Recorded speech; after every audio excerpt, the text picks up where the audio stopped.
Our scripture reading for this morning is from the first book of Samuel, chapter 17, verses 41 to 49. The Philistine came on and drew near to David with his shield bearer in front of him. When the Philistine looked and saw David, he disdained him, for he was only a youth, ruddy and handsome in appearance. The Philistine said to David, "Am I a dog, that you come to me with sticks?" And the Philistine cursed David by his gods. The Philistine said to David, "Come to me, and I will give your flesh to the birds of the air and to the wild animals of the field." But David said to the Philistine, "You come to me with sword and spear and javelin, but I come to you in the name of the Lord of hosts, the God of the armies of Israel, whom you have defied.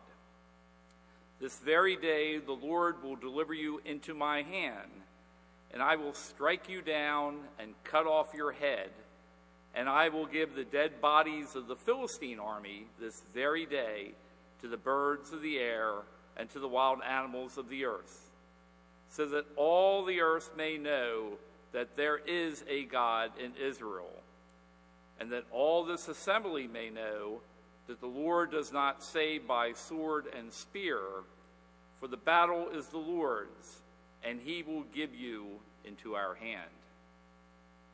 When the Philistine drew nearer to meet David, David ran quickly toward the battle line to meet the Philistine. David put his hand in his bag, took out a stone, slung it, and struck the Philistine on his forehead. The stone sank into his forehead, and he fell face down on the ground. This is the word of the Lord for the people of God.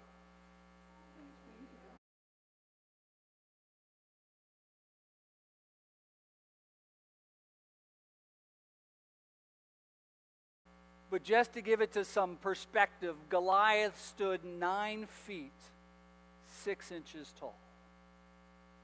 He had a helmet of bronze, a coat of mail, a sheet, an armor on his shins. For weapons, he carried a javelin of bronze, a spear, and a sword in its sheath. I mean, he was a terrifying sight. And for 40 days, he taunted the Israelite army. And then there was David, a young man who had no helmet, no armor, no spear, no javelin, no sword. His only weapon was a sling and 5 smooth stones. He was clearly the underdog in this story. And when Goliath saw him, he says to David, "Come to me," and this is my favorite book. It's very graphic. "Come to me, and I will give your flesh to the birds of the air and to the wild animals of the field." And David met his challenge and ran quickly toward the battle line facing the Philistine, and he put his hand in his bag, he grabbed a stone, and he slung it till it landed square in the forehead of Goliath. And then the part we left out, my favorite part, he took Goliath's own sword and cut off his head. And he just didn't leave the head there. He took the head with him as a trophy back to camp.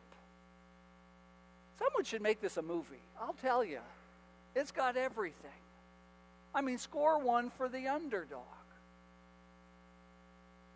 Many upsets in sports and politics make reference to this hallowed tale. The young shepherd boy David defeats the monstrous Philistine giant, much to the surprise and joy of the beleaguered Israelites and to the horror and shock of the pagan Philistines. Now this summer, as we go through our series, Have You Met My Friend, looking at the different stories from the Bible that some of us learned as children, others may not know, most people, when asked, know the story or are familiar with the story of David and Goliath. And I would think about 99% of the people who read this story identify themselves with David. We all think we're the little guy. And in movies, athletics, business, and politics, we all feel the pull of that righteous cultural conviction: stand up for the little guy. I mean, who doesn't love the movie where the small-town attorney takes on the multinational conglomerate who's poisoning the water in the streams? Who doesn't cry in the last frame of the film when that attorney raises and clenches her fist in victory? Or we all enjoy seeing the small liberal arts college fight its way to the Final Four to take on the state school powerhouse. I mean, it makes everyone feel great when the underdog wins. And now many think David's defeat of Goliath is a story of personal courage in the face of overwhelming odds. And they see David as the stereotypical underdog. He is the Old Testament Rocky Balboa, standing up to the arrogant blowhard. They see him as a self-confident, independent young man who was brave enough to fight for what was right and rely on his own strength, his own skills that he learned as a shepherd, rather than conform to the conventional tactics of wearing armor and helmets and shields and swords. And the popular moral of this story is this: go out, face your giants, because the heroically courageous always come out on top. But this really isn't what this story is about. It's true that David is courageous, and courage is an essential and glorious virtue, but when facing Goliath, David's courage was not his own. It was being empowered by something else. I mean, it's true that David was courageous, but why wasn't Saul and the entire Israelite army? I mean, on the surface it seems obvious. Goliath was huge. He was incredibly strong. He was a highly trained and experienced killing machine. Every man in that Hebrew camp knew that he was outclassed. To face Goliath meant sure and certain death. It was that plain and simple. But at the same time, they also knew the stories of how God had overcome other giants that faced the Israelites. They had personally seen God do amazing things throughout their history, but when it came time and they saw Goliath, they forgot. The other men lacked courage to face Goliath because at that moment they lacked faith. For whatever reason, despite all of the stories, despite all of their experience, at that point Goliath looked bigger than God. So what made David different? It wasn't because he had the self-generated, raw, and cool courage of the American action movie hero. What fueled David's courage was his confidence in God's promises, and his confidence knowing that God would fulfill them. When David went to fight Goliath, he wasn't trusting the standard resources. He didn't trust in Saul's armor. He didn't trust in the rest of the Israelite army. He put his trust in God, and he believed it was God who would defeat Goliath. He thought outside the box. It was God's strength, or as he said, the battle was the Lord's, not David's. And when David saw Goliath, Goliath jogged David's memory. While everyone else forgot, David remembered. David remembered that God had given him strength while out in the field watching the sheep to wrestle a lion and strong-arm a bear. Wouldn't God do the same when facing this giant? David wasn't self-confident. David was God-confident. David saw that God was bigger and stronger than the Philistine. David went out fighting knowing that God would give him the victory over Goliath. And when he did, that victory would demonstrate God's power and faithfulness, not David's courage. Courage isn't an autonomous, self-generated virtue. Courage is always produced by faith. Whether it's our faith in God or it's our faith in something else, courage is a derivative virtue. It's derived from something else. I mean, some Goliath is looming larger than God in our sight, and it's taunting us, and it's humiliating us, and all we can see at the moment is how weak and pathetic we are, and how inadequate we are to face this giant. All of us experience such fear at one time or another in life. And that's why I think David is such a helpful example for us. Not only because he fueled his confidence and courage to face Goliath from his faith in God, but also because throughout his life, David felt fearful and continually needed to renew and remember and encourage his soul by recalling God's promises throughout his life. Even when he faltered and failed, God remained steadfast. That's what this chapter is principally about. David's faith in the living God. He casts himself on the promises of God. So this morning, I want you to wrestle with this question. Are you encouraged by God's acts of faithfulness in the past? Or when faced with giants, do you forget? More often than not, I think we forget. Reminds me of a story of a man. He's hiking in the mountains, and he's walking desperately close to the edge of the cliff, and the rocks slip out from under him, and he falls, and he is plummeting towards dangerous rocks below, and he reaches out and he grabs a branch of a tree, and he just cries out, "Is anyone there?" And God answers, "I'm here. Do you believe?" And the man says, "Yes, I believe." And God responds, "Then let go of the branch." And there's silence for a moment. And the man cries out, "Is there anyone else there?"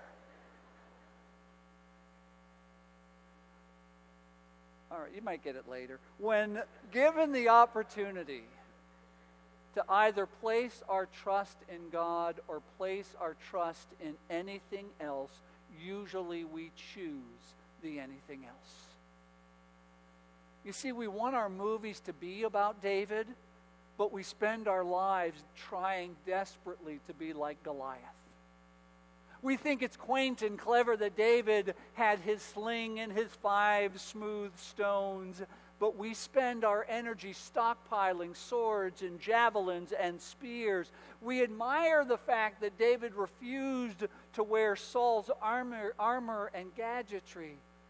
But just look at our cars, just look at our houses, just look at our country. We have beefed them up to look like Goliath with so many safety and security features that we can hardly move around in them. Every time we attempt to be like Goliath, we forget God. But as Christians, we're called to remember God and to help others remember God by witnessing to God's presence in this world. We do this in very simple ways. We witness to God's presence in this world every time we drive in a wonderful manner on the highways. Every time we treat clerks at the grocery store with dignity and respect. We witness to the presence of God when we pay attention to those who serve us, those who collect our garbage and take our orders at restaurants. We bear witness to God in large ways by the political programs and the economic policies we support or refuse to support, especially when our stand threatens our own self-interests. We witness to the presence of God by the way we keep hoping and working for change in people and in institutions when others say there's nothing we can do. We witness to the presence of God by the way we are saddened and outraged by the events that cause some to rejoice, and by the way we rejoice when others are bitterly disappointed. We bear witness to the presence of God by the way we remain calm while others panic, when we are deeply disturbed when others seem complacent. Two of my everyday heroes bore witness to the presence of God in simple yet brave acts of faith. The first is Ruby Bridges, a 6-year-old African-American girl who was the first student of her race to attend the all-white William Frantz Elementary School in New Orleans in 1960. Norman Rockwell painted one of his most famous Saturday Evening Post covers about that day. The crowd of angry white faces contorted with hate, shouting at a little black girl. 4 burly marshals surrounding this little girl in a white dress with pigtails, wearing white socks, shoes, carrying a book. She was on her way to defeat a giant, the powerful giant of school segregation and racism that stood behind it. The other was Jackie Robinson, who was the first African American to play and make a career in Major League Baseball. Maybe I like him because Ricky Branch, the owner of the baseball team, was a Methodist. Jackie Robinson was a Methodist. God is a Methodist. Watch the movie. He broke a strong and determined color barrier in this nation, and nothing in Major League Sports has been the same since. Ruby Bridges and Jackie Robinson, 2 individuals who took on huge, established, and deeply entrenched powers and overcame and defeated them. One a gifted athlete in his early 20s, the other a little 6-year-old girl, not unlike a young boy back on the edges of history who took on a giant one day and won. Taking on giants requires courage. Courage to face giants, courage to face our fears, courage to do the right thing.